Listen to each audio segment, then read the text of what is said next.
comunidad y bienvenidos a este episodio de Negocios Inmobiliarios. El día de hoy tengo una súper invitada que me cuenta que es, creo, tu primer podcast. Sí, Que es su primer podcast. Le doy la bienvenida a Alexandra López Vecino, que es una amiga mía desde que éramos muy chiquitas. Y hemos terminado el mismo rubro y la verdad que creo que tiene muchísimo por aportarles, por contarles. Ale, gracias por venir hoy día. Bienvenida a este pinito en el que estoy. Gracias a ti, Pamela. En verdad, súper entusiasmada de estar aquí haciendo mi primer podcast, efectivamente. Y sí, nosotros nos conocemos desde chicas que hacíamos deporte juntas y después hemos terminado en el mismo rubro. Sí, pues yo me he ido enterando de en qué andabas tú porque proveedor con el que me cruzaba me contaba toda la experiencia que tenía y me mencionaba una inmobiliaria súper grande en la cual trabajabas. Yo le decía, yo conozco a alguien que está ahí, y me hablaban maravillas. Yo no te había contado, me lo estaba guardando para ahorita, pero me contaban maravillas de todo lo que hacías. Tú has estado ahí, ¿cuántos años? Sí, he estado en Edifica como casi 11 años, como gerente de proyectos. ¿Los 11 años como gerente de proyectos? Entré como jefe de proyectos, de ahí crecí a ser subgerente y de ahí los últimos 9 años como gerente de proyectos. Y tú has estado en todo el crecimiento que han tenido. Sí, tal cual. Claro, porque entré cuando recién se ordenaba la empresa, ¿no? Y vi todo el crecimiento, todo cómo ordenaban la empresa, cómo hacían cosas nuevas, error y triunfo, todo, ¿no? O sea, todo pasamos por eso, pero Edifica obviamente pues lo ha llevado a otro nivel, ¿no? Sí, totalmente. A otro nivel. Pero vamos a comenzar un poquito antes, porque Ale, tú estudiaste arquitectura en la UPC, de hecho ahí también nos cruzamos, yo estaba estudiando ingeniería civil, y tú Arqui, creo que tú una promo mayor que yo, ¿no? Una promo mayor que yo. ¿Cómo así decidiste estudiar arquitectura? Sí, efectivamente, hemos estado en la UPC las dos juntas, yo siempre un poquito mayor, hasta en la etapa de natación siempre. Claro. ¿Cómo decidí estudiar arquitectura? La verdad que lo tenía claro desde súper chica, porque para mí era una cosa súper simple. Era buena en matemáticas y buena en física y me gustaba mucho dibujar. Entonces, ya estaba. Para mí era clarísimo, no había otra carrera que pudiera combinar las dos cosas, ¿no? Y me acuerdo que mi papá me decía, no, mejor porque no estudias ingeniería industrial o economía, otras cosas. Y yo, pero papá, si soy buena en matemáticas y en física y soy buena dibujando, entonces está claro. ¿Por qué? Y la verdad que en esa época en el colegio y todo, que te salían los exámenes vocacionales, claro, siempre me salía arquitectura, siempre. Siempre era muy buena en la parte espacial, claro, me gustaba mucho diseñar, me gustaba mucho crear cosas, ambientes, ¿no? Siempre le veía el gusto también al diseño interior, siempre estaba metiéndome en las cosas, no solamente de diseño como infraestructura, sino también como diseño ya más de espacios, ¿no? Claro. Entonces es algo que siempre me ha apasionado. En la carrera también, me divertí mucho en la carrera. Claro, ¿quién no se divierte amaneciendo, haciendo maquetas? Claro, súper divertido. Es que sí, o sea, la verdad que no, para mí era, mándate leer 5 casos, imposible. Yo leo una página y me duermo, o sea, ¿no? En cambio, haciendo talleres, haciendo maquetas, haciendo cosas más de creación, era lo que me gustaba y no la pasaba mal. Ya llega un momento en un ciclo que ya tu reloj cambia totalmente y vives de noche y duermes de día, entonces es una cosa que ya es normal, ¿no? Sí, no. Después ya tienes que volverte a acostumbrar cuando comienzas a la vida laboral, ¿no? Claro. A volver a cambiar el reloj, pero sí. ¿Y cuando saliste, a dónde entraste a chambear? Yo cuando salí quería entrar al mundo corporativo. Yeah. Entonces, no quería entrar como independiente de frente, sino quería entrar al mundo corporativo. Entonces, terminé mi carrera, me gradué, hice mi tesis y de frente me fui a hacer un MBA. Que también a diferencia de mucha gente que te dice tenga experiencia laboral primero, claro, yo decidí primero hacer mi MBA para poder abrir un abanico de posibilidades ya más corporativas. Y me fui a Madrid a hacer el IE, que también estuvimos juntos. Que también nos cruzamos ahí. Sí. Y me quedé trabajando en Madrid en una constructora, en Grupo San José, 4 años y medio más allá. Y después me trasladaron sabía que quería regresar a Perú de todas maneras, hay muchas oportunidades acá en el país. Es algo que siempre sabía que quería hacer, no solamente por la familia, sino porque siento que todavía hay muchas cosas por hacer acá en el país, ¿no? y me trasladaron, pedí mi traslado a la delegación de aquí y acá trabajé en San José de Perú por 3 años y medio más en la parte inmobiliaria y en la parte de construcción también, ¿no? En la constructora. ¿Y en esa época entraste para qué puesto? En España estaba en el área de presupuestos, era jefe de presupuestos y licitaciones. O sea, muy poco de arquitectura. Nada, nada. O sea, realmente yo lo que veía eran los concursos públicos y privados que nos llegaban. Ni siquiera vivienda. O sea, de todo. general. Yo veía hospitales, colegios, vivienda. Había hasta la remodelación del Real Madrid en ese momento. O sea, que era instalaciones sanitarias. No, olvídate, yo estaba en mi gloria, ¿no? O sea, como buena hincha del Real Madrid que soy. Claro. Y feliz, o sea, porque en verdad veías un poco de todo. Entonces tenías que armar los cronogramas, tenías que armar los presupuestos de cada una de las obras. Obviamente la envergadura del tamaño de esas obras eran otra cosa, ¿no? Y súper interesante, la verdad que súper bien. Y después me trasladé aquí y acá estaba en la parte de construcción como jefe de arquitectura. Entonces, o sea, regresaste, digamos que a la rama de arqui. Pero en obra, ¿no? Claro. O sea, en obra, en la parte de construcción, pero en la parte de arquitectura. Entonces, mezclaba un poco las dos cosas, que ya, la experiencia que tenía más lo que me gustaba, ¿no? Claro.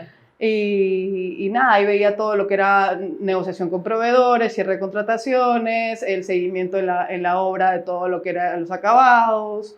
Y nada, ahí estuve en la obra unas obras de Telefónica, unas obras de, bueno, el Colegio Leoncio Prado, y comencé con la Clínica Delgado, hasta que me pasé a Edifica. O sea, igual ahí de pronto lo que habías visto del sector inmobiliario era muy poco, más que todo veías infraestructura. Más infraestructura. Y habías estado prácticamente por todas las áreas. Sí. Porque habías estado en gabinete con presupuestos, en campo con obra, en licitaciones. Exacto, acá, vi un poco de todo. Un poco de todo en lo que es el mundo construcción. Y de ahí yo me he pasado a Edifica porque quería estar en real estate, quería estar en la parte inmobiliaria y entro básicamente con muy poca experiencia, ¿no? Y la verdad que toda la experiencia que tengo ya en el mundo inmobiliario es gracias a Edifica, ¿no? ¿Y por qué querías entrar al mundo inmobiliario?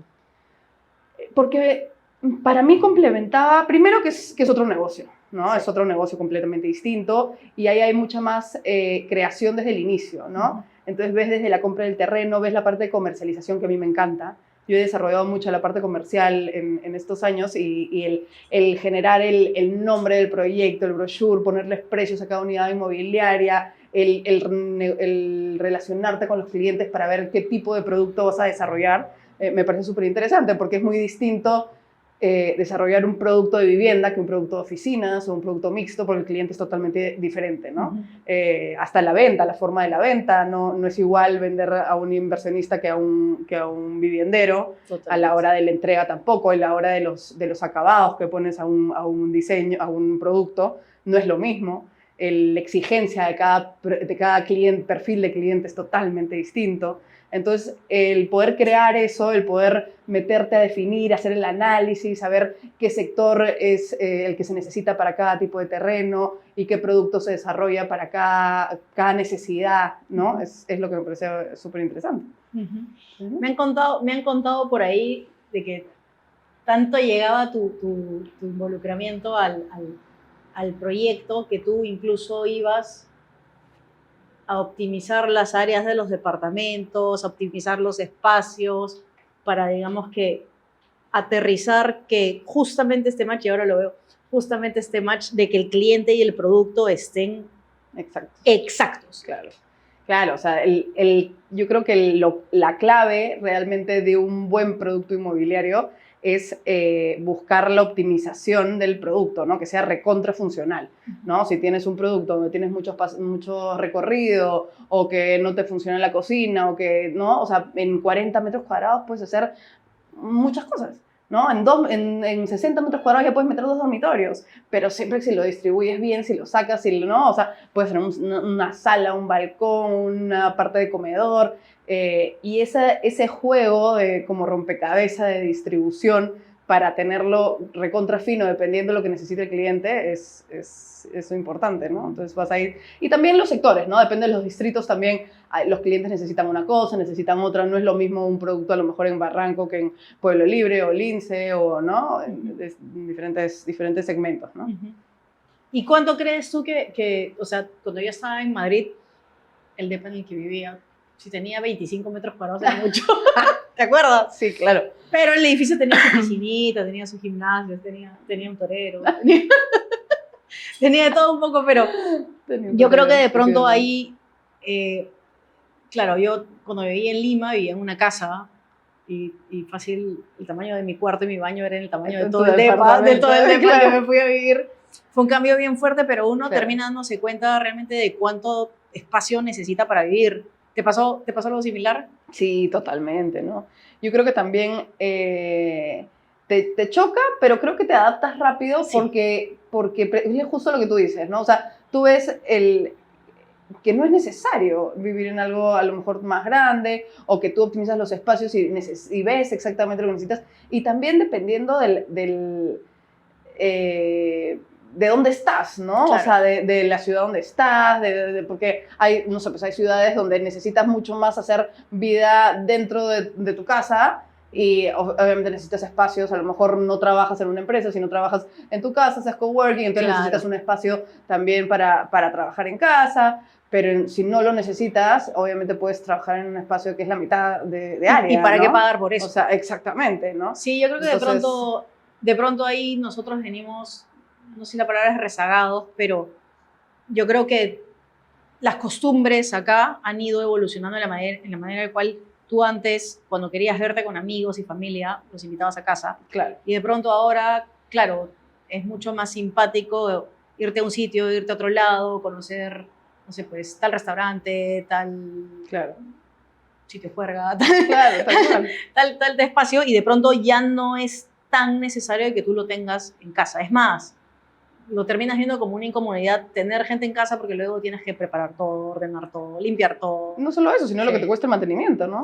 Al final es un costo adicional porque obviamente la limpieza, el mantenimiento, o sea, un montón de otros gastos, bueno, lo que te cuesta la administración del edificio donde estés. Exacto. O lo que sea, es un costo adicional bastante más fuerte, ¿no? Exacto. Entonces, y ahora se usa mucho, bueno, ahora ya hace varios años, que la mayoría de edificios tengan muchas áreas comunes que también les dan ese valor agregado a tu departamento. Ya no necesitas un departamento tan grande donde tu sala sea grande o tengas un bar porque tienes a lo mejor un espacio arriba o abajo con bar, con sala de estar, con game, con una sala de juegos, ¿no? Entonces ahí también puedes invitar a tus amigos, o sea, ¿no? Un coworking, entonces todo eso se reduce, se optimiza y ya el ticket de tu departamento es mucho más barato, el mantenimiento es más barato, etcétera, ¿no?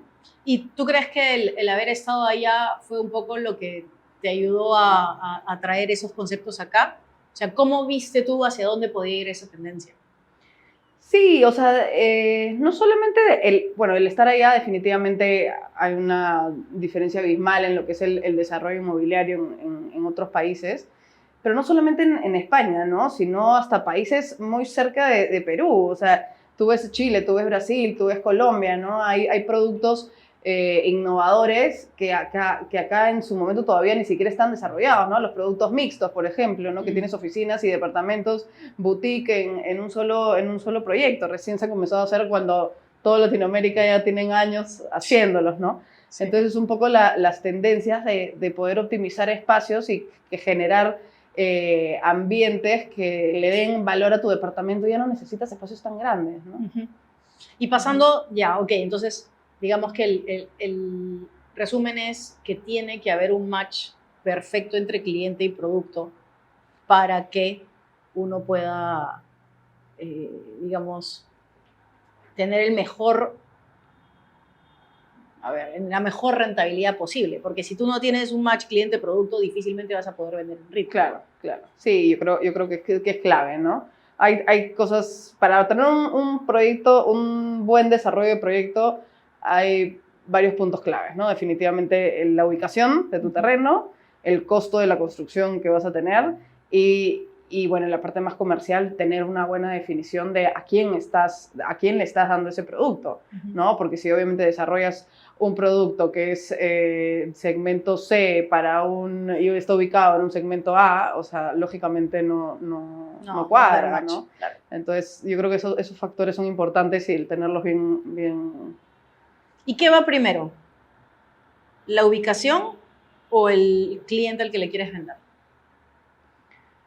Depende, ¿no? Porque si encuentras una buena oportunidad de un terreno, definitivamente no vas a dejar de pasar esa oportunidad si sabes que es un terreno que está bien de precio, que está bien ubicado, que puedes desarrollar algo y tiene unos parámetros que te dan lo necesario para una viabilidad buena del proyecto. Ahí buscas el perfil del cliente que encaja alrededor de su ubicación, ¿no? Por otro lado, si tú sabes que la llegada que tú tienes a cierto perfil de cliente es tu fuerte, claro, ¿no? Entonces buscas un terreno después que se adecue a lo que tú comercialmente es más fácil para ti, ¿no? claro. O sea, si tú te mueves en un mundo de inversionistas donde sabes que es mucho más fácil el poder comercializar tickets bajos para oficinas o para inversión tipo Airbnb o lo que sea, te buscas un terreno en una ubicación de un segmento más turístico, ¿no? De alquileres de corto plazo, puede ser Barranco, puede ser Miraflores. Así etcétera, fue ¿no? como decidieron entrar a Barranco, porque Edifica, ¿en qué distritos tenía primero sus proyectos? Edifica, bueno, cuando recién empezó en San Isidro, Miraflores y hasta Surco, tenía algunos, Claro. San Borja, Surco.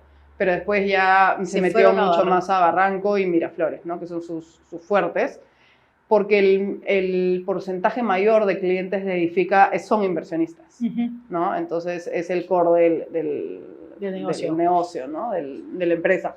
Entonces, si sabes que tu fuerte son inversionistas, obviamente desarrollas a distritos que van acorde a tu cliente. ¿Y cómo se dieron cuenta que su core de clientes eran inversionistas? ¿Cómo es ese proceso de conocer al cliente? O sea, yo creo que este ejemplo puntual es más por friends and family, ¿no? La gente que te rodea, la gente con la que estás, qué tipo de perfil quieres, ¿no? Si tienes un perfil a lo mejor más de simplemente ser un negocio y desarrollarlo de tipo inmobiliario y ves que hay una oportunidad, como te comentaba, en un distrito puntual, a lo mejor lo desarrollas más para vivienda, ¿no? Pero yo creo que en este caso se comenzó a buscar más perfil de inversión porque era la gente que rodeaba a la gente de Edifica, ¿no? Claro. No solamente los socios, sino alrededor de todos los gerentes, de toda la familia Edifica, ¿no? No, y los mismos clientes, ¿no? O Sí, sea, sí, exacto. en general traen al mismo perfil de comprador. Exactamente. Entonces, en este caso, digamos que si pudiéramos resumir la historia, fue Edificar arrancó como desarrollador inmobiliario en ciertos distritos, notó que su fuerte era justamente este perfil de personas que buscaban para inversión. Luego analizó de que distritos como Barranco y Miraflores eran más atractivos para inversionistas. Exacto. Y en función a eso comenzó a buscar terrenos. Exacto. Como una respuesta a cómo iban. Exactamente. Como una respuesta a que eran rentables y se vendían bien. Claro. Y era lo que se movía, ¿no? En ese momento. O sea, ahorita, bueno, como están las cosas en las municipalidades, ya creo que todos los desarrolladores hay que pensarlo dos veces en qué distrito entramos. No sé, sí, de verdad que el tema de incertidumbre legal ya ni siquiera es un tema fuerte. económico, ni es un tema de país, ¿no? Es un tema político y es fuerte, sí. ¿no? Sí, porque te frena la inversión por completo. O sea, uno no tiene seguridad jurídica, un poquito para que pronto conozcan los que no están tan al tanto del tema. Uno, antes de comprar un terreno, hace una evaluación de factibilidad. Usualmente bien light, ¿no? Y después de eso, tú, digamos que tienes que reconfirmar tu teoría de lo que puede salir en un proyecto, claro. Más o menos.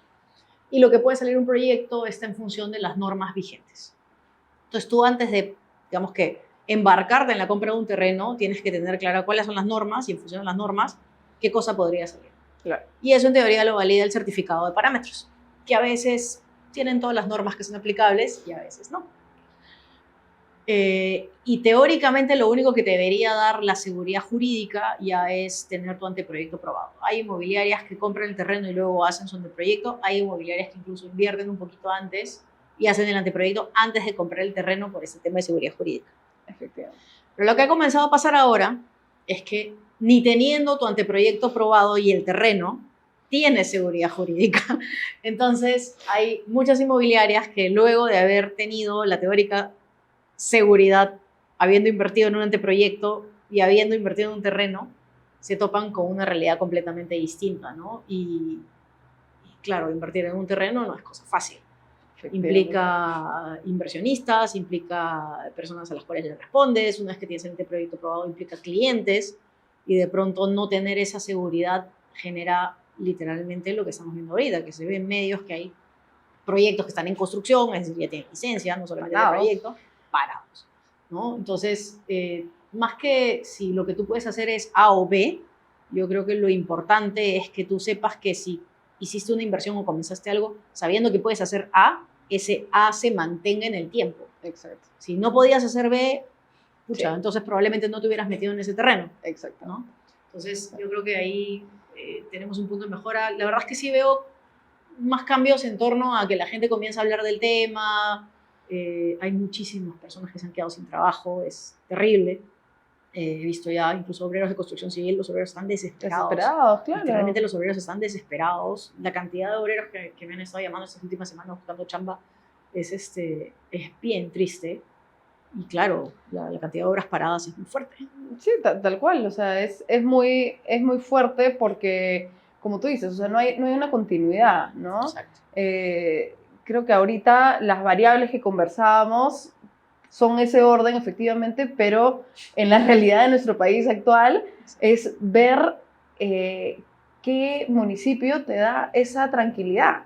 Y ¿no? Ninguno, te diré, porque sí, no son solo los grandes, nosotros estamos en chiquitos y, tal cual. Y te topas también con cosas que... No, pero ahora hay distritos que sabes que no puedes invertir, que son a lo mejor los más rentables y los que mejor podrían ir, o el mejor terreno que puedes encontrar, etcétera, etcétera, pero sabes que no te puedes meter en ese municipio por temas políticos, pues, ¿no? Sí, pues. O sea, por temas... Y en verdad es muy triste, como tú dices, es muy triste porque no solamente... Sí. No es solamente favorecer al vecino o favorecer al distrito, que tampoco estoy de acuerdo, pero sino la cantidad de trabajo que le quitas a la gente, ¿no? Y de un momento a otro, porque no puedes... y fuera de la cantidad de trabajo que le quitas a la gente, es todo lo que le haces perder al inversionista, al desarrollador. También. Porque al final lo va a ejecutar, lo va a desarrollar porque está en todos sus derechos legales. Exacto. Pero lo haces perder demasiado tiempo. Sí, claro. ¿No? Entonces, se perjudican todos, ¿no? Yo creo que de pronto ahí, si pudiera decir cuáles son las oportunidades de los stakeholders, es decir, de los inversionistas, de los desarrolladores, es que nos falta comunicar más, ¿no? Claro. Porque hay varios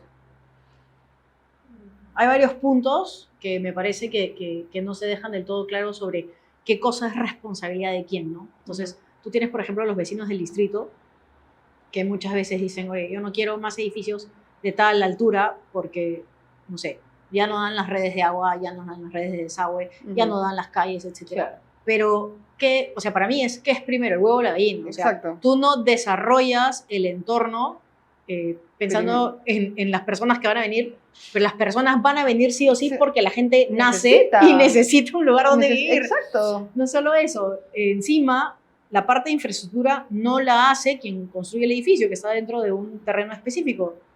En teoría incluso se paga, y bastante, para que la infraestructura la desarrollen las entidades prestadoras de servicios. Correcto. Entonces, lo único que hace eso para mí es encarecer la vivienda innecesariamente, porque finalmente tienes un déficit que ha crecido de 1.4 acaba de salir hace poco 1.8 millones de viviendas. Y claro, a mayor déficit y menos cantidad de viviendas, que es lo que está pasando ahorita, porque está entrando menos stock de viviendas, lo único que va a pasar es que el precio va a subir. ¿Y por qué? Porque no se deja desarrollar las cosas que deberían poderse desarrollar. O sea, tú te vas a otros países y ves cuadras de edificios de 10 pisos, con calles de 1 o 2 carriles y no pasa nada porque el sistema de transporte público funciona bien. Exactamente.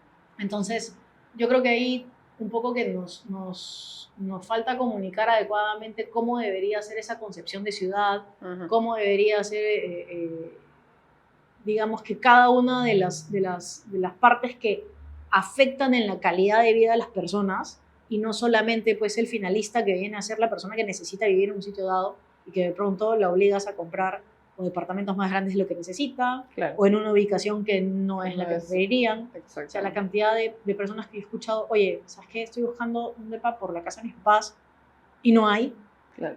o hay y cuesta tanto, y claro, pues ellos están Claro, independizándose, necesitan claro. 50, 60, 70 metros cuadrados y de Claro, pronto 120. claro.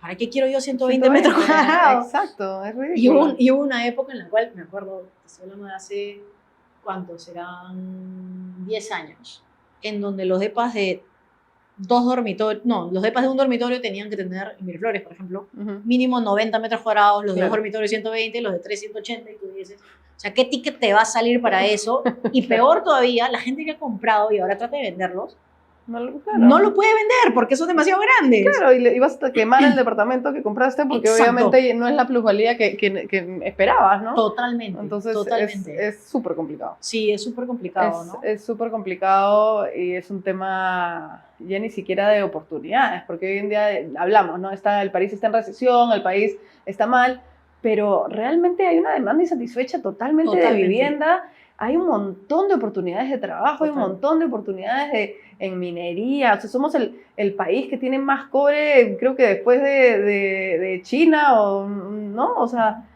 y realmente hay un montón de cosas que se pueden hacer, pero la política y los temas legales, o sea, dentro del país son muy complicados, ¿no? Literalmente lo único que se necesita es que nos dejen trabajar. Literal, Sí, o sea, tal que cual. nos dejen trabajar. No se necesita más. Es un tema bien complicado porque da mucha pena, ¿no? Justo Sí. lo que tú comentabas del huevo y la gallina es tal cual. O sea, ¿qué cosa tienes que hacer primero? O sea, hacer toda la infraestructura, todo el espacio urbano para poder desarrollar, o desarrollas, abasteces a la gente que necesita vivienda, que necesita trabajar, que necesita construir, y después haces toda la parte urbana. Claro. Nadie está diciendo que la hagas 10 años después, lógicamente, Claro. ¿no? Pero es en paralelo, y como tú dices, nos cobran por eso. Sí. Entonces, debe haber un equipo de trabajo profesional que se dedique a la parte urbana también del país, porque Totalmente. es muy complejo, ¿no? Totalmente. Pero es que ni siquiera tenemos planes de desarrollo urbano. Sí. O sea, si partimos de eso, hace poquito estaba leyendo una noticia. Solo voy a El Salvador. Alucina. Qué bien. Sí. Pero hace poquito, por ejemplo, estaba leyendo una noticia del puerto de Chancay, ¿no? Y claro, un montón de gente dice, oye, ¿dónde invierto alrededor del puerto? Pucha, ahorita ya un montón de sitios subieron de precio, pero teóricamente tú deberías invertir en función del plan de desarrollo urbano. Claro. Porque ahí vas a saber qué cosa va a pasar. Pero no hay plan de desarrollo urbano Sí, pues, alrededor de un megapuerto. Entonces, ¿dónde va a estar la industria? Exacto. ¿Dónde va a estar la vivienda? ¿Dónde va a estar el comercio? ¿Qué vas a poder hacer? No tienes idea. No tienes idea. Entonces, ¿qué tienes que hacer? Invertir un montón de plata en estudios de qué podría pasar y rezar de que pase así. Claro. Porque si no, Sí. ¿hacia dónde crece la ciudad? No hay cómo saberlo, ¿no? Entonces, sí, definitivamente yo creo que ahí las oportunidades son muy fuertes, pero también pensando positivamente, o sea, en el país de los ciegos el tonto es rey. Sí, entonces, claro, tienes un hándicap de que no hay plan, no tienes idea de qué cosa podría pasar, pero si tú te sientas y lo analizas, de pronto tienes una ventaja competitiva sobre alguien que no tiene nada. Exacto. Y que simplemente especula. Claro. Que creo yo es parte de lo que ha hecho Edifica todos estos años, porque el desarrollo que hicieron en torno a Barranco fue una oportunidad que muy pocas inmobiliarias vieron. Sí, muy pocas inmobiliarias vieron. Sí. Sí, nosotros... Y sé que estuviste súper metida en eso. Sí, yo viendo los proyectos de Barranco. Claro. Y sí, en un momento ya teníamos, nosotros, Edifica tenía... Que el 80% del mercado, tranquilamente. Sí, claro. Tranquilamente. Sí, totalmente. Como 6 o 7 proyectos, ¿no? O sea, hemos desarrollado hasta más en Barranco. Y íbamos cambiando el producto, ¿no? ¿Cómo fue ese proceso de ir cambiando el producto? Comenzamos con departamentos, o sea, también dependiendo de lo que ya te va dejando hacer la municipalidad, pues, claro. ¿No? O sea, como dices, cambio de gestión, 5 años, te cambian las normas del juego y tienes que adaptarte, pues, ¿no? Esa es la realidad. Sí. Comenzamos con departamentos siempre chicos, ¿no? Pero comenzamos con entre 60, 100 metros cuadrados, o sea, siempre había sus dúplex y todo, que son un poco más grandes, pero después fuimos achicando las áreas. Yeah. ¿Por qué? Porque es un distrito turístico y el 80%, 85% de los clientes eran inversionistas que buscaban rentabilidad a 100% de alquileres. Si tienes una casa de playa o un departamento, estás buscando tener ingresos o lo estás haciendo ya y no estás llegando a las metas que buscas o te está costando mucho administrarlo, lo mejor es que busques a un profesional. Te recomiendo que cheques a Casa Oasis. Casa Oasis es una empresa profesional dedicada a la administración de renta de periodos cortos. Puedes encontrarlos en redes sociales como casaoasis.pe y de esa manera comenzar a generar esos ingresos que estás buscando. Ah, totalmente alquileres. Alquileres. Porque la plusvalía que tuvieron también, pero no era tu plan. ¿Ah? No era el plan. O sea, el plan original era, voy a montar una inversión pensada en alquileres y la plusvalía se dio como explosión. No, nosotros no lo alquilábamos, pero el cliente era o sea, eran productos pensados para que el inversionista alquile, ¿no? A largo plazo, ya sea un año, pero más que nada se mueven por Airbnb. Entonces, ya comenzamos a desarrollar producto pensado en hotel, ¿no? O sea, que tenga las condiciones, el abastecimiento, que entres al lobby, tengas un call center al costado, que entres y tengas un espacio para guardar las maletas, que entres y a tu departamento y tengas tu walk-in closet chiquito, pero arriba tengas para guardar maletas.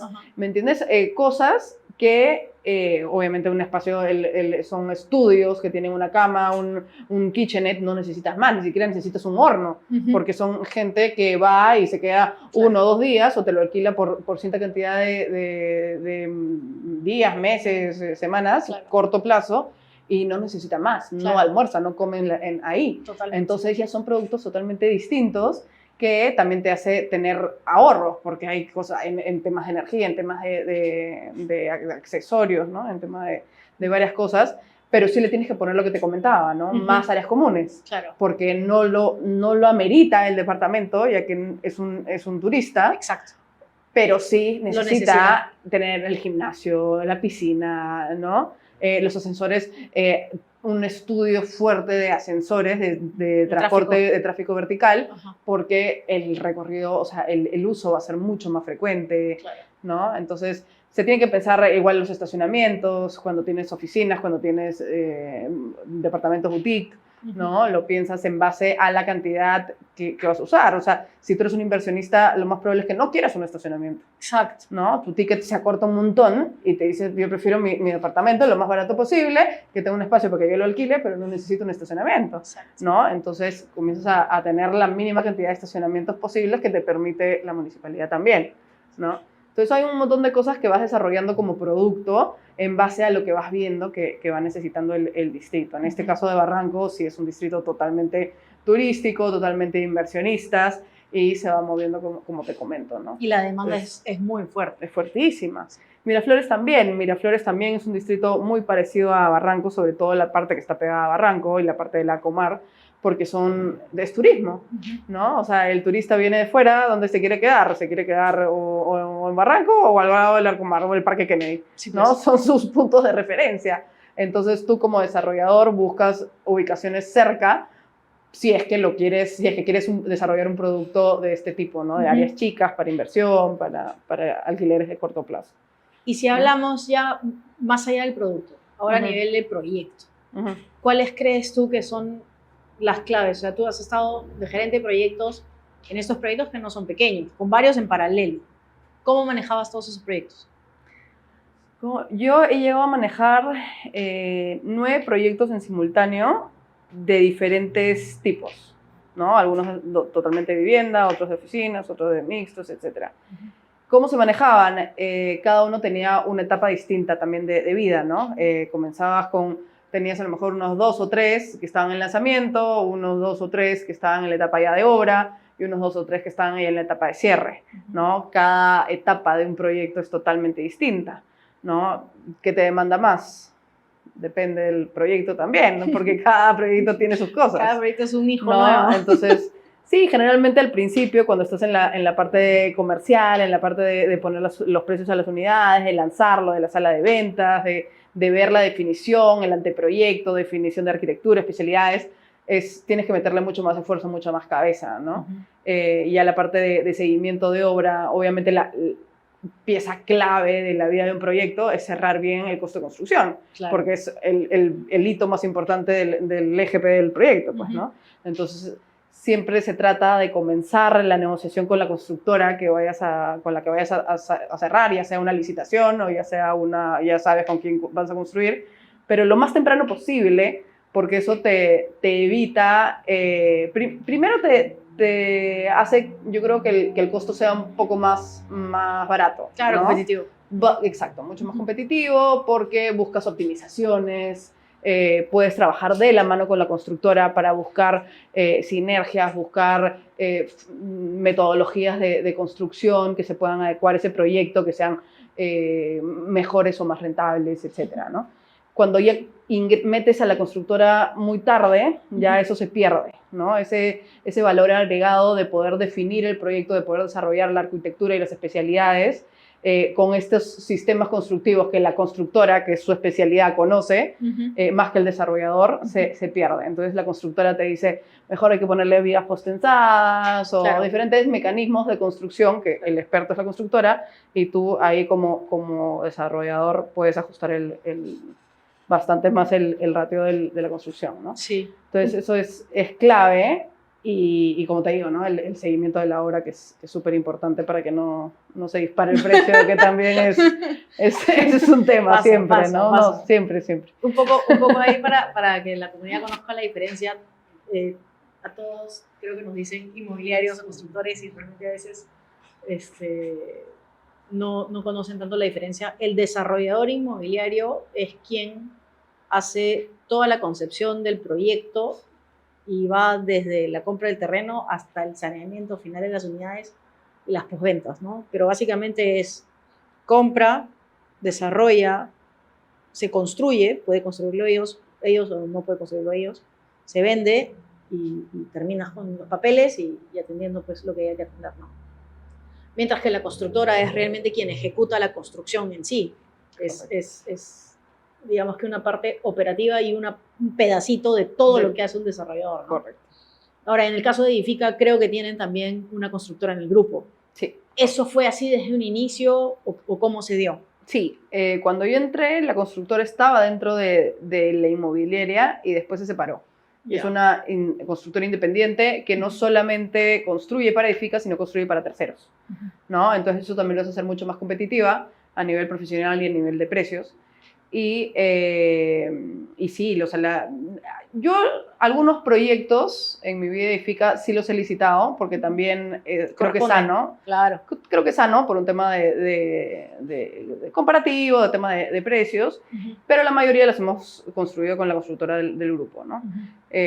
Porque hay otro tipo de ventajas, que es los inicios de obra, seguimiento. Es como tu primo hermano, pues, ¿no? Al final tienes la cercanía también para negociar algunas cosas, para poder definir temas comerciales que al final al desarrollador le importan mucho. ¿Qué cosas son esas cosas que se suelen negociar con el constructor? Por ejemplo, salas de ventas, la ubicación de salas de venta, por ejemplo, para un desarrollador la parte comercial es súper importante, ¿no? O sea, obviamente si no vendes no hay proyecto inmobiliario, ¿no? Está claro. Entonces, la ubicación que tú tienes de la sala de ventas en tu terreno es súper importante y esa flexibilidad te la tiene que dar la constructora. Cualquier cosa que pase, ¿no? Después, ¿qué otros puntos? Los adicionales, por ejemplo, si tú necesitas hacer un piloto ahí adentro y estás en la etapa final de la construcción y necesitas hacer un piloto porque las ventas están un poco más atrasadas de lo que esperabas o proyectadas, entonces necesitas hacer un piloto dentro del edificio, la constructora te da esa facilidad para hacer un recorrido, para darle prioridad a cierto cronograma, que también lo puedes hacer con otras constructoras, pero la relación es mucho más sencilla, ¿no? Sí, claro. Y como te digo, ¿no? Obviamente hay un tema financiero también muy importante, que es el tema de las cartas finanzas adelante, los adelantos, el tema de si no te pones de acuerdo con alguien en un tema adicional, lo que sea, tu primo hermano no te va a parar la hora, ¿no? Claro. O sea, en cambio un tercero sí. Entonces hay temas de mecanismos que nos ayudamos mutuamente, ¿no? O sea, financieros, como de avance, como temas también de mejora, ¿no? De mejora continua, de aprendizaje dentro del grupo. Yo creo que eso y el feedback también, lo que comentabas hace un rato, ¿no? Sí, ¿no? O sea, el aprendizaje, la mejora continua, porque, por ejemplo, la postventa se va afinando mucho más el equipo de postventa de la construcción por tener una inmobiliaria dentro del grupo también. Claro. ¿no? Uy, totalmente. Entonces, claro. Sí, porque inmobiliaria es quien recibe, digamos, que todas las solicitudes postventa. Exacto. Y se voltea inmediatamente sobre la constructora, ¿no? Claro, y al final también es una carta abierta, ¿no? Es un open book que tú puedes dar información de ida y vuelta. Exacto. y se nutren ambas empresas, que no necesariamente es con una empresa tercera, porque uno trata de mantener su información un poco más reservada, ¿no? Entonces eso también nutre a ambas partes bastante y lo hace crecer, ¿no? Que comentabas hace un ratito que si no hay ventas no hay nada. Y eso obviamente pues nace todo ahí. Pero claro, no es lo mismo vender todo al comienzo que vender todo en el ritmo en el que uno lo tiene programado que vender todo al final. Exactamente. De hecho, cuando las ventas no van en el ritmo programado es que hay que hacer acciones como haces 1 o 2 pilotos según el tamaño de tu obra o haces ciertas campañas. Exacto. ¿Cuáles son esos puntos claves, por decirlo, esos KPIs que controlabas o que controlas tú o que recomiendas controlar en una gerencia de proyectos? Bueno, definitivamente el TIR es el KPI más importante. Ventas, costos, el ratio de construcción. Pero como comentábamos, ¿no? Es muy importante el poder jugar, o sea, la estrategia que tú tienes de un proyecto, porque, como dijiste, no es lo mismo vender. Uno puede pensar, ay, vendí todos los 2 primeros meses del proyecto, maravilloso, y no es así, ¿no? O sea, dejaste un montón en el camino. Exacto, ¿no? Entonces, lo mejor realmente y lo más sano para un proyecto y lo que más rentabilidad te da es venderlo paulatinamente en base a lo proyectado que tienes para tu flujo, ¿no? Entonces, ni venderlo todo al final, o sea, ni retrasarte con las ventas, ni venderlo todo al principio, sino ir vendiendo en base a cómo van tus costos, pues vas jugando. Entonces, esa es un poco la finalidad y la función de un gerente de proyectos, ¿no? Tener la vida de un proyecto e ir viendo cómo se te van moviendo los costos, los gastos, los egresos, ya sea también de ventas, de marketing, legales, miles de gastos que tiene también el proyecto que te pueden hacer mover la aguja. Y sobre todo cómo va moviéndose la venta, ¿no? Para ver, oye, estoy gastando más, entonces a lo mejor necesito vender menos, estoy gastando menos, entonces no necesito vender tanto. Entonces vas jugando con esto como una manera estratégica. Para el final lo más importante es la rentabilidad que tú tienes, ¿no? El TIR al final del proyecto. Entonces, y eso ya depende si tú eres el único inversionista o tienes que devolver a tus inversionistas, si estás trabajando con un fondo de inversión o demás, ¿no? Porque al final es todo un rompecabezas. Es un rompecabezas en donde también el banco juega un rol bien importante. Importantísimo, ¿no? Importantísimo. Te diría que la tierra se mueve mucho en función a si el banco te liberó, no te liberó. Por supuesto, ¿no? Porque hay credidoras de por medio. Sí, Cuéntales cómo funciona. Sí, o sea, depende, como te digo, depende los personajes que tengas dentro de la vida de tu proyecto, ¿no? Si tú trabajas con un fondo de inversión, o trabajas con inversionistas, o solamente vas a trabajar con un fondo que es el que te respalda, o si tienes las 2 figuras, ¿no? Porque también puedes tener las 2 figuras. Entonces, en el caso de Edifica, por ejemplo, nosotros trabajábamos con un fondo de inversión, el cual aporta desde el inicio, desde la compra del terreno, y la figura del banco aparece mucho después, claro, ¿no? En la vida del proyecto, en la mitad de la vida del proyecto, cuando ya el proyecto está avanzado en una etapa de preventas, cosa que le das mayor seguridad también al banco, ¿no? Le das mayor seguridad al banco, ya tienes un proyecto con un anteproyecto aprobado, con un proyecto aprobado, con una licencia de construcción, con tanto porcentaje de ventas. Entonces, la cara del banco para aprobarte y para financiarte es otra, ¿no? Totalmente. Que si vas desde el día 0 y dices, mira, o sea, quiero hacer un proyecto, ¿no? ¡Qué bien! O sea, claro, tal cual, ¿no? O sea, qué bien, suerte, cuídate, ¿no? Nos vemos 2 meses. Te cuentas cuando le pidas al banco al costado. No, entonces es diferente, ¿no? Entonces siempre, yo creo que el modelo más seguro es siempre buscar un inversionista o algo donde al principio tú puedas poner capital y ya sea lo mínimo que se necesita, depende del tamaño obviamente del proyecto, y después ya con algo más armado vas hacia el banco a tocarle la puerta, ¿no? Porque si no es mucho más complicado. Obviamente depende del respaldo que tengas, de los proyectos anteriores que hayas hecho, si es tu primer proyecto, si has hecho 25 proyectos es otra historia, sí, ¿no? Y las mismas políticas del banco van cambiando, ¿no? Totalmente, ¿no? Depende de la coyuntura del país. Sí, entonces, sí. Ahorita las tasas hipotecarias están más altas, el riesgo también de los bancos es mucho más fuerte, te piden muchas más cosas. Sí. Entonces sí. Yo creo que de pronto los mismos bancos han ido aprendiendo, así como las empresas hemos ido aprendiendo a sortear las cosas que van cambiando, los bancos también, ¿no? Claro. Y a raíz de financiar proyectos y toparse con todos, porque el banco, digamos que tiene su estándar de revisión, pero finalmente yo digo siempre, las empresas están constituidas por personas y las personas tienen políticas que seguir, pero también cometen errores. Exacto. Y hay bancos que se han comenzado a poner mucho más rígidos por experiencias que han tenido con otras empresas que no hacían las cosas bien. Y bueno, eso nos termina salpicando a todos. Nos termina salpicando a todos porque de pronto tienen... Sí. O sea, antes tenías un checklist de 10 cosas y ahora hay un checklist de 30 cosas. Exactamente. Y te revisan pues hasta el currículum del ingeniero residente, que para mí era como que, ¿por qué me estás revisando el currículum del ingeniero?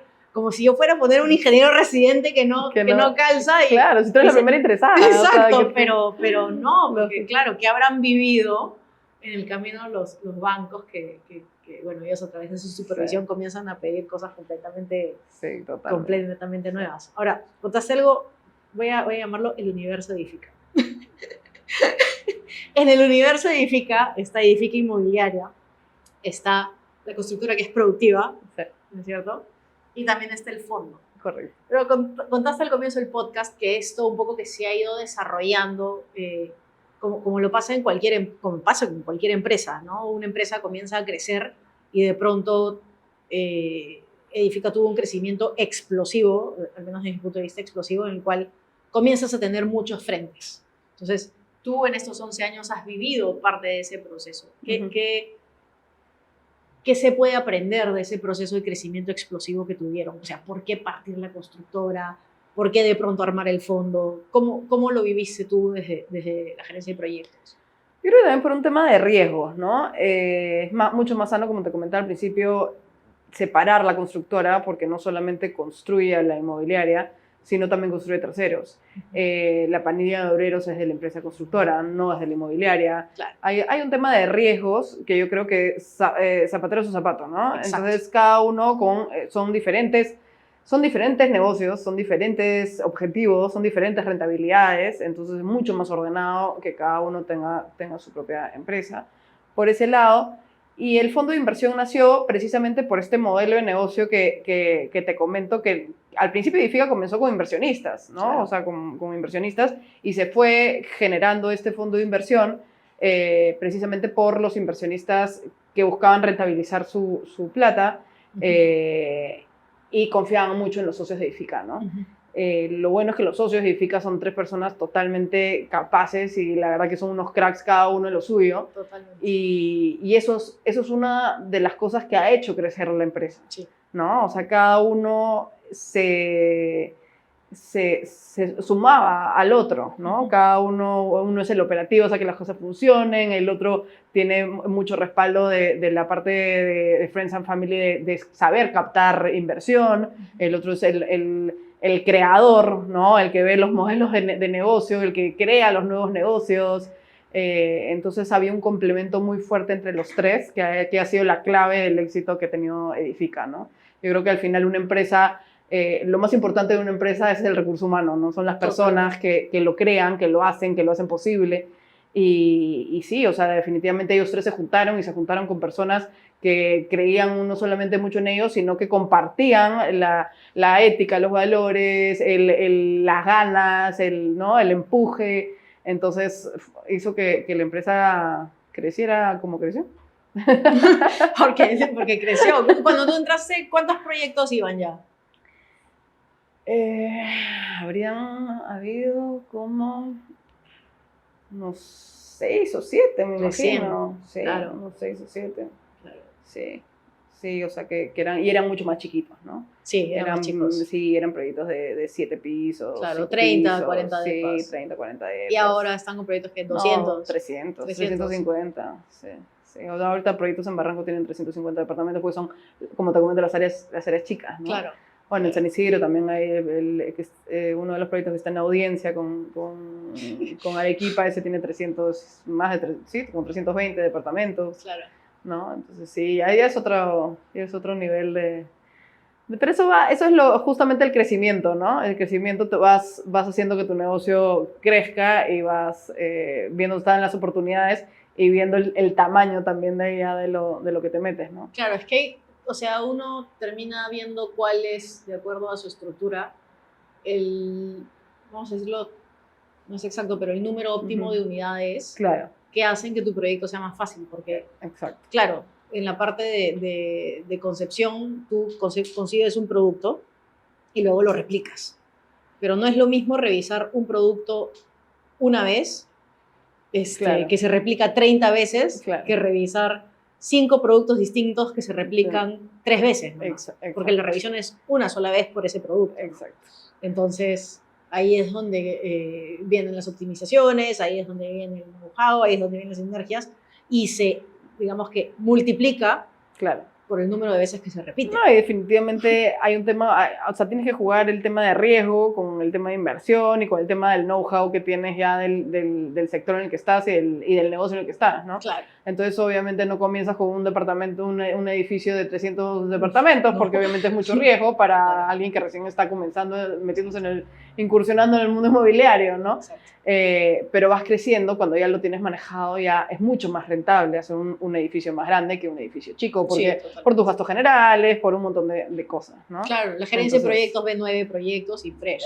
Es que es lo mismo, o sea, Exacto. el proceso como gestión de un proyecto de 20 departamentos y el proceso de gestión de un departamento, de un edificio de 300, Totalmente. es exactamente igual. Totalmente. Solamente... Es ir a la municipalidad una vez de preferencia. Exacto, ¿no? O sea, como chamba, como gestión, es lo mismo. Lo que pasa es que el riesgo es lo distinto, ¿no? Es el aporte, el capital, o sea, ¿no? Varias cosas que se tienen que tener en cuenta y el riesgo del negocio, pues, ¿no? Sí. O sea, si tu proyecto de 300 departamentos te va a durar 6 años y sabes que va a haber un cambio de gestión y estás en un país donde hay una inestabilidad política total, entonces a lo mejor dices, uy, ya prefiero un edificio de 2 años y me aseguro porque no sabes qué va a pasar, ¿no? Que es de pronto lo que ha comenzado a pasar, ¿no? En edificios, pero sobre todo en desarrollo de habitaciones urbanas. O sea, yo creo que varios desarrolladores de habitaciones urbanas le han puesto frene a suelo que tenían para los próximos 5 o 10 años, simplemente porque el tema político es un factor muy grande, ¿no? Claro. Y en los desarrolladores inmobiliarios pasa lo mismo. Si antes te ibas a embarcar en un proyecto de 4 o 5 etapas, Claro. y por tanto invertías en un terreno y partías de tu proyecto, ya no lo ves igual. Exacto. Ahora dices, no, a ver, ¿cuánto tiempo son las elecciones? Tanto.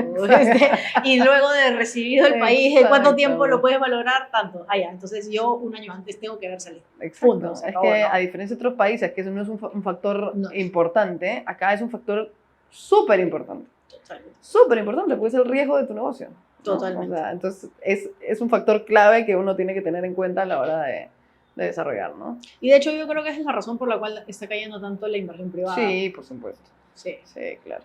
Porque con un horizonte de tiempo tan corto, ¿qué tipo de inversiones haces? O sea, claro. Esa incertidumbre te mata, ¿no? En su momento viste las tendencias hacia depas más chicos, ya soltaste ahí que lo concebían como un hotel, sí, justamente por cómo veían que iba a ser, digamos, que el tráfico de las personas que demandaban finalmente la unidad como vivienda. ¿Y hacia dónde crees tú que van las cosas ahora? ¿Hacia qué tipo de productos? Sí. Bueno, definitivamente en Perú, como te comento, hay una demanda insatisfecha de vivienda total, ¿no? O sea, la vivienda falta en el país. Entonces, a diferencia del sector de oficinas, por ejemplo, ¿no? El sector de oficinas es un sector totalmente cíclico. Entonces, ahorita el sector ha mejorado porque venimos de una pandemia, ¿no? Entonces, que ha hecho cuestionar a todo el mundo si es que necesita ese espacio de oficinas o no. Entonces, para bien o para mal, todos están cambiando, ¿no? Entonces, los corredores de oficina están con un montón de chamba, los implementadores de oficina están con un montón de chamba, las edificios de oficinas se están vendiendo porque una empresa que tenía 4 pisos ahora ya no quiere esos 4 pisos, quiere 2, claro, ¿no? Entonces, el sector de oficinas se ha dado cuenta que su realidad es otra. Sí, estaba sobre un piso que no sabían que iba a cambiar a futuro y todo se adelantó. Exacto, ¿no? Entonces, de una manera u otra, hay movimiento en ese sector, pero es a nivel coyuntural por lo que hemos vivido. Exacto. ¿Cuánto va a durar? No se sabe, ¿no? Entonces, a diferencia del sector de viviendas, que sí hay una demanda que cubrir, ¿no? O sea, es un país que le falta vivienda, y eso está clarísimo. Entonces, y eso va a durar muchos años más. Sí. Entonces, ¿a dónde iría el negocio? Yo siempre te voy a decir vivienda, ¿no? Definitivamente. se pueden generar nuevos modelos de negocio que sean rentables. Como los multifamilies, que es hacia donde Como los está yendo. multifamilies, sí, que ahorita se están desarrollando. Sí, pero al final también todo es vivienda, ¿no? Sí, al O final sea, todo gira en función de vivienda, sí, ¿no? Y, sí. y de pronto eso O sea, es es una de cambiar las el modelo de razones. negocio, pero al final el producto es vivienda, ¿no? El producto es el mismo. Claro. Y te diría que esa es la razón por la cual el sector inmobiliario de vivienda en Perú es tan resiliente, simplemente porque tenemos un norte con un déficit tan grande, tan grande, que, o sea, no voy a decir que es difícil que te vaya mal, No. porque mal te puede ir, pero dentro de todo, cuando tú inviertes en un sector donde hay un déficit tan grande, es muy difícil que tú como inversionista pierdas tu capital o pierdas tu patrimonio, porque al fin y al cabo va a ser un poco más o un poco menos rentable, pero la vivienda tiene una necesidad que satisface y tu activo está ahí, ¿no? Exacto. Y ese mismo, digamos que esa misma seguridad se traslada hacia el desarrollador siempre que el producto sea adecuado. Entonces, un producto adecuado que va a tener una demanda y no te vas pues con productos raros, voy a decir, por decir una palabra, raros de, no sé, 500 metros cuadrados, donde no hay demanda de exacto, eso. Pues. O sea, te va a ir relativamente bien. Que tu proyecto probablemente sea menos rentable, sí, porque no le pegaste bien o porque no le diste. Pero ya son otros factores. Exacto. No es el tema, no es un tema de mercado, no es un tema de oportunidad, es un tema de no supiste asociarte bien con la persona indicada, o metiste mucho riesgo en la parte de la construcción, o muchos otros factores que son muy importantes, pero no es un tema de oportunidad, ¿no? Sí. Entonces esa es la diferencia. Sí, ¿verdad? Y de pronto eso, o sea, particularmente es lo que a mí me gusta tanto del sector inmobiliario, porque yo personalmente soy una persona bastante aversa al riesgo, ¿no?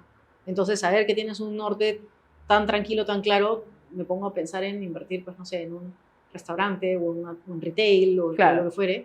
Y claro, yo ahí sí siento de que invertir en eso tiene un montón de variables que no controlo. Claro. Y de pronto por no controlarlas, mi patrimonio entero, que es la implementación de la tienda, por así decirlo, sí se puede ir al agua. O sea, ahí sí lo puedo perder, ¿no? A diferencia de comprar una casa o un terreno que queda ahí. Sí, exacto. El riesgo es completamente distinto. Claro, es tangible, ¿no? Ale, y ahora salió de Edifica. ¿A dónde vas? ¿En qué andas? Esa es la pregunta del millón. Bueno, ¿por qué decía te cansó el sector inmobiliario o quieres seguir el sector inmobiliario? Me encanta el sector inmobiliario, me encanta, pero ya tengo bastantes años y creo que todavía estoy en una etapa de mi carrera. Jóvenes, Sí, pero yo siento que sí, por lo menos tengo el espíritu. Y creo que todavía puedo complementar mi carrera aprendiendo otras cosas, ¿no? Seguir creciendo, aprendiendo otras cosas. Entonces, ya tengo 10 años, como te digo, de gerente de proyectos. He vivido mucho lo que es el sector AB en vivienda, oficinas, locales comerciales. Y creo que me gustaría complementar un poco mi experiencia con otro, no otro sector, pero otra rama del mundo inmobiliario, construcción, financiamiento, inversiones, todo dentro del mismo mundo. Claro. Pero ya creciendo por otro lado. Es que el mundo es bien grande, claro. Uno piensa nomás, ay sí, ese terreno, construyes el edificio y tal, pero todo lo que hay detrás, banca, construcción, inversionistas, fondos, que si vendes los departamentos, que si no los vendes. Efectivamente. Y no solo eso, sino que hasta, por ejemplo, en el sector educación, tienes rama de infraestructura, ¿no? Totalmente. Tienes que tener mantenimientos de tus instalaciones, tienes que tener ampliar el negocio, ver cómo desarrollas el negocio, creciendo por otros lados, y eso es infraestructura también. Sí. En banca igual, hay mucha inversión inmobiliaria a nivel de fondos de inversión, a nivel de y de pronto la gente no lo ve y no lo conoce. Exacto, la gente piensa a nivel inmobiliario o trabajas en construcción, o trabajas en una empresa de construcción, o trabajas en una empresa inmobiliaria, y en verdad puedes trabajar en cualquier empresa que tenga un área de infraestructura o un área inmobiliaria. Exacto. ¿No? Hasta Cencosud tiene un área de desarrollo inmobiliario, ¿no? O sea, todas las empresas necesitan seguir creciendo en tiendas, en hospitales, en colegios, en banca, todos los sectores tienen un área de infraestructura y un área de desarrollo inmobiliario, ya sea a nivel de inversión. Las aseguradoras, por ejemplo, aseguradoras también tienen todo el Yo cuando cuento el caso de McDonald's, el año pasado McDonald's facturó más y le fue más rentable a su área inmobiliaria que a su área de venta de Claro, restaurantes. lógico. O sea, Claro. y claro, el negocio de ellos Claro, está en el suelo claro. y en alquilarle la tienda. Claro. Es Y, que y claro, uno no lo percibe así muchas veces, ¿no? Y depende de las empresas, depende del negocio, tienes muchos activos que tienes que gestionar, Exacto. ¿no? Entonces, no sé, pues si por ejemplo eres una empresa retail, ¿no? Que tienes un montón de malls o un montón de tiendas, tienes que gestionar esos activos, tienes que saber dónde alquilar y qué cobrar por el alquiler y ver la ganancia de dónde está. Y todo eso es inmobiliario. Totalmente. ¿No? Porque tienes que buscar la ubicación perfecta, ver cómo está el tráfico de local, gente. ver cómo está la... Exacto, ¿no? Un Exacto. montón de cosas y todo es inmobiliario. Sí. Entonces, yo creo que hay mucho por explorar todavía, que es lo que ahorita me entusiasma, ¿no? Así te veo que vas a seguir buen trecho ahí. Sí. Ale, quisiera hacerte unas preguntas para cerrar la entrevista. Uy, qué miedo. Qué miedo. Para que me cuentes. Ay, qué miedo me das. A ver, ¿cuál ha sido tu mejor compra de menos de $100? Mejor compra de menos de Y $100. no vale decir un chupón para... Ah, ya estamos hablando fuera del negocio inmobiliario. De lo que quieras. Ya, a ver, mi mejor chupón, te juro que puede ir por ahí, ¿ah? La mejor compra de menos de $100. Esta primera temporada llega gracias a nuestros amigos de Depalisto. Cuidar una inversión tan importante como una inmobiliaria es fundamental. Y los amigos de Depalisto son la empresa perfecta para que revisen tu inmueble de punta a punta. Ya sea porque es de estreno y recién lo vas a recibir o porque es de segunda, no dudes en contactarlos. Puedes ubicarlos en depalisto.com o seguirlos en sus redes sociales. Hace poco he comprado el libro de Elon Musk en Ya. Crisol. Es el último que ha salido. Ajá. Y la verdad que es súper interesante. Y no solamente te refleja la vida que tiene él como emprendedor, sino por todas las cosas que le ha pasado y la garra que tiene, claro, y la forma de visionaria que tiene para enfrentar un montón de adversidades que ha enfrentado en su vida personal, ¿no? Entonces, creo que ha sido una buena compra, la verdad. Me ha dado bastantes lecciones hasta ahora. No la había escuchado. ¿Qué es lo que más te gusta del sector inmobiliario? Lo que más me gusta del sector inmobiliario es el poder hacer muchas cosas en un solo producto, ¿no? Porque tiene, o sea, a mí me encanta la parte comercial. Entonces, no te aburres, realmente ves todo, ¿ves, no? Aprendes de finanzas, aprendes de legal, aprendes de comercial, sí, aprendes de terrenos, aprendes del servicio al cliente, aprendes de la relación con el cliente. Creo que es un negocio que abarca demasiados frentes y te hace también tener la flexibilidad tú como profesional de tener los soft skills para saber cómo tratar a cierto perfil de personas, porque no es lo mismo negociar con la constructora que negociar con el cliente, ¿no? Entonces creo que eso es lo que más me gusta de ser tan versátil, ¿no? Es un negocio tan versátil y que realmente aprendes de todo, ¿no? Te hace ser un profesional bien completo. Sí, súper completos. Sí, en general sí, súper completos. Sí, tienes que desarrollar todas las habilidades que uno cree que no desarrolla, también las desarrolla. Exacto. Sí. Exacto. ¿Qué herramientas te gusta usar en tu día a día? ¿Qué herramientas me gusta usar en mi día a día? Bueno, mi computadora, mi laptop, mi celular. ¿Qué apps tienes en el cel? ¿Qué? ¿Qué apps tienes en el cel? ¿Qué apps tengo en el cel? Hay miles.